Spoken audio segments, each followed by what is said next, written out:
पतिव्रता नारी के लिए बड़ी अद्भुत बहुत विशेष बातें ये कही गई हैं। कहा गया घी नमक तेल आदि के न होने पर भी वह ऑर्डर आदेश ना करे, लड़े नहीं। ब्रह्मा विष्णु तथा शंकर से भी अधिक महत्व वह अपने पति का पति के प्रसन्न होने पर ये देवता हाल ही प्रसन्न हो जाते हैं। पतिव्रता अपने पति को साक्षात शिव रूप समझे, उसे ये लगे कि मेरा पति साक्षात मेरे लिए महादेव है।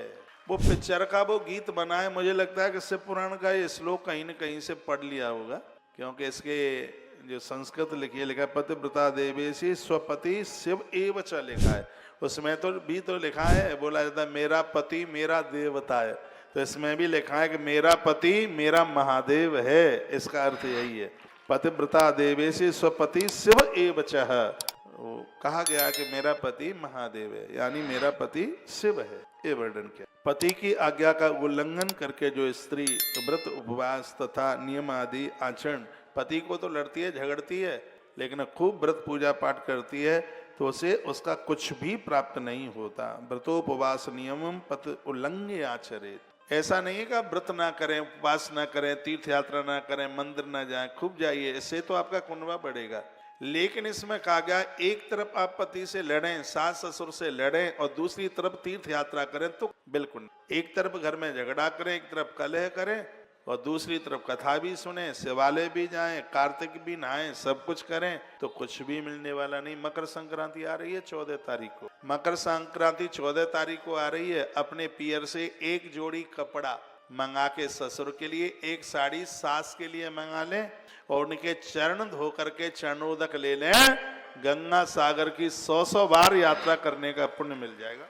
लेकिन इसका अर्थ यह नहीं है कि पूरे साल भर सास ससुर से लड़ो और मकर संक्रांति को तलवा दो लो, तो इसका अर्थ यह नहीं है।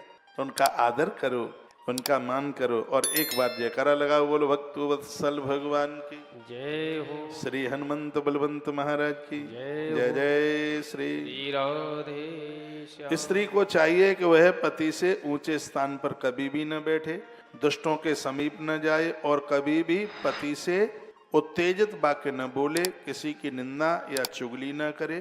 और घर में यदि कोई बात हो भी गई है तो वो अपने पति के कान न भरे। माँ ऐसा था, जेठानी ने ऐसा कहा था, रात गई बात गई। यदि कुछ ऐसा हो भी रहा है तो नारी वह है कि उसको संभाल ले। ये भी भगवान महादेव का ही आदेश है।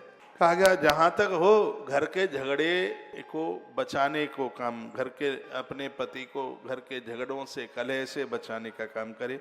गुरुजनों के समीप कभी जोर से न बोले, गुरुजनों के पास जाए कभी जोर से न बोले और न कभी जोर से हंसे। ये भी कहा गया है, गुरुनाम सन्निधौ कापी नौचई ब्रूयान न वही हसेत। खिलखिला करके हंसे भी नहीं, गर्मा में बैठे। पति को बाहर से आया हुआ देखकर शीघ्रता से अन्न जल भोजन वस्त्र और जो भी है चाय वगैरह जो आज के समय में पीते ही है, उनकी व्यवस्था करे, मानो उसने त्रिलोक को प्रसन्न कर लिया है। सास ससुर आपके कहीं दूर से चल के आ रहे हैं, भले ही वो प्यासे नहीं, आजकल तो बिस्लरी की बोतलें ही संग चलती है, भले ही वो प्यासे नहीं है तो भी पानी की व्यवस्था कीजिए। बैठ